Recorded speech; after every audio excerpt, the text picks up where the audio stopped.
Bismillahirrahmanirrahim. Assalamualaikum warahmatullahi wabarakatuh. Kita telah banyak memahami bahwa dari masa ke masa, zaman ke zaman, manusia mengalami perubahan dari segi sosial hingga peradaban. Pada masing-masing masa dan zaman itu pula turut serta ideologi yang terus berkembang. Kita yang hari ini sejatinya meyakini Islam sebagai agama yang diturunkan Allah Subhanahu wa Ta'ala melalui Nabi Muhammad SAW, tentu tidak hanya harus sekedar beriman, tetapi juga meyakini atas dakwah-dakwah yang disampaikan. Sahabat seiman, Rasulullah SAW yang diutus Allah Subhanahu wa Ta'ala tidak hanya membawa Islam sebagai rahmatan lil alamin, namun juga membawa kabar baik yang telah terjadi maupun yang akan datang. Salah satunya adalah tahapan perubahan zaman dari masa ke masa.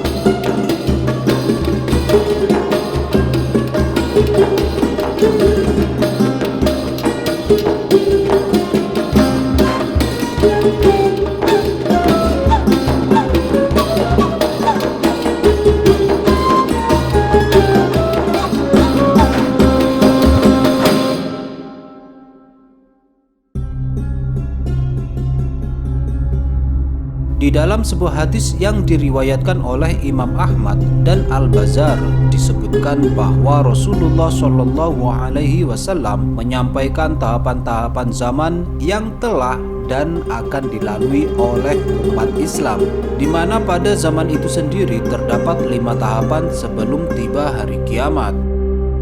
Rasulullah SAW bersabda, "Di tengah-tengah kalian terdapat zaman kenabian. Atas izin Allah, ia tetap ada.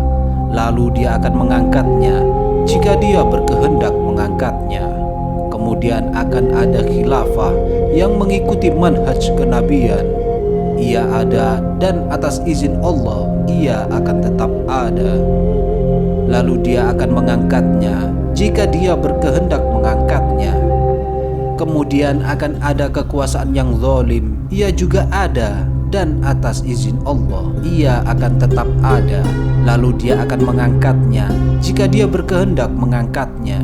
Kemudian akan ada kekuasaan diktator yang menyengsarakan, ia juga ada, dan atas izin Allah akan tetap ada.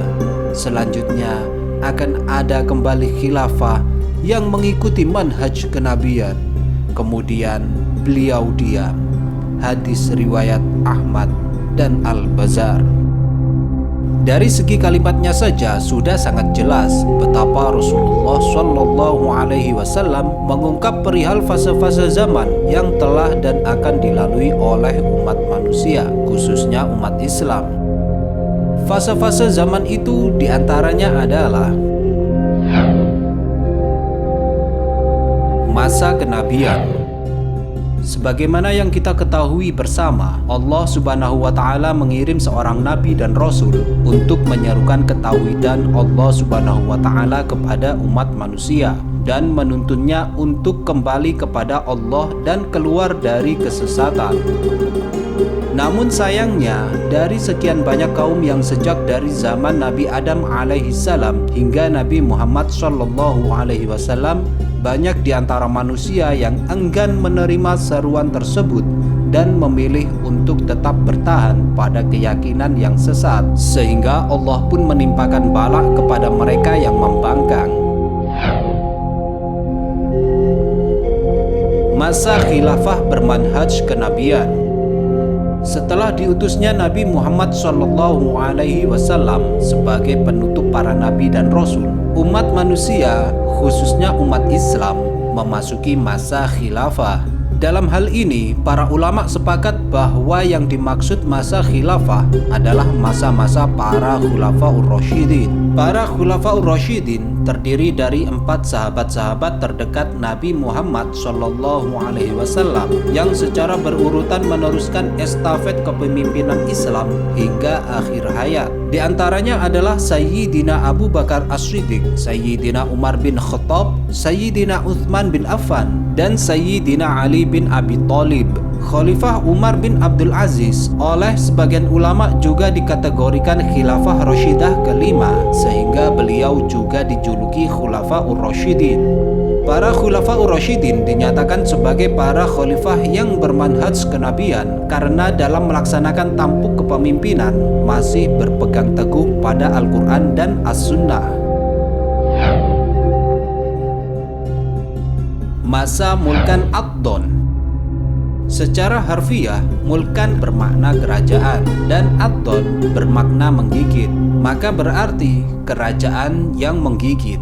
Secara bahasa, yang dimaksud dengan sebutan kerajaan yang menggigit adalah kekuasaan yang dalam pelaksanaan kepemimpinannya terjadi banyak penyimpangan-penyimpangan dan perilaku buruk meskipun menjalankan syariat Islam. Setelah masa Khulafaur Rasyidin berlalu, bentuk pemerintahan kaum muslimin tidaklah berubah kepada sistem kerajaan, namun tetap menggunakan sistem khilafah. Oleh karenanya, pengertian mulkan ad-don tidak terpaku pada makna secara harfiah, di mana sistem pemerintahan dipimpin oleh seorang raja, kiasan bagi seorang khalifah, namun bertindak seperti raja. Hal ini diperkuat dengan pernyataan Imam As-Suyuti dalam kitab Tarikhul Khulafa. Beliau berkata, "Aku hanya menyebutkan khalifah yang telah disepakati keabsahan imamahnya dan keabsahan akad baiatnya." Memang, jika ditarik mundur ke belakang, sistem pemerintahan khilafah tetap berjalan hingga akhirnya runtuh oleh penjajahan barat pada tahun 1924 Masehi. Selama rentang waktu sampai keruntuhannya itulah sistem pemerintahan khilafah terjadi penyimpangan dan keburukan penerapan Islam di berbagai daerah. Jadi, periode tersebut adalah periode pemerintahan dan kekuasaan yang di dalamnya terjadi kezaliman, yaitu penyimpangan dan keburukan penerapan sistem khilafah. Masa Mulkan Jabariyah. Ibarat terlepas dari mulut buaya masuk ke dalam mulut singa, umat Islam kian tak menentu nasibnya. Hal itulah yang dialami kaum muslimin di masa Mulkan Jabariyah.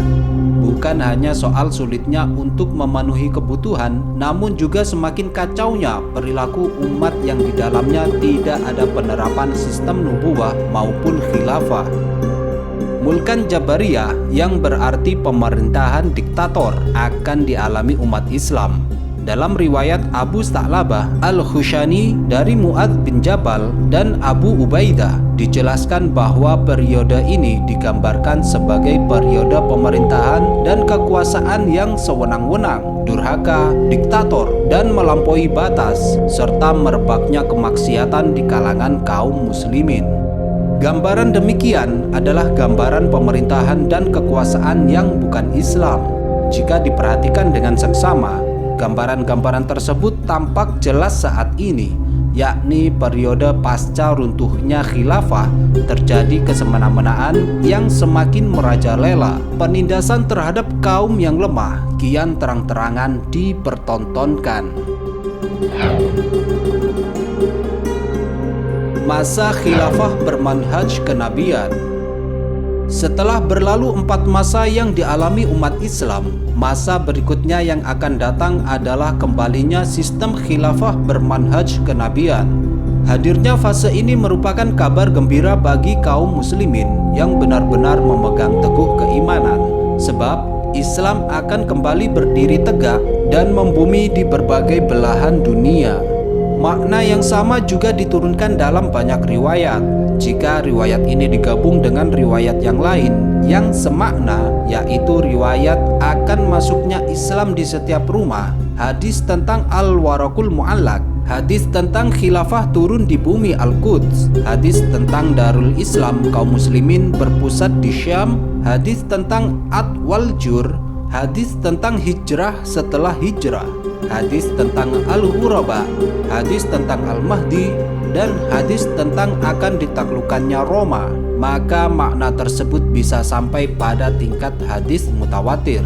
Akan tetapi perlu diingat bahwa periode ini juga merupakan sebagai penanda akhir zaman, di mana seluruh masa akan ditutup, kehidupan akan musnah, dunia beserta isinya akan luluh lantak oleh tiupan sangkakala. Wallahu a'lam bishawab. Wassalamualaikum warahmatullahi wabarakatuh.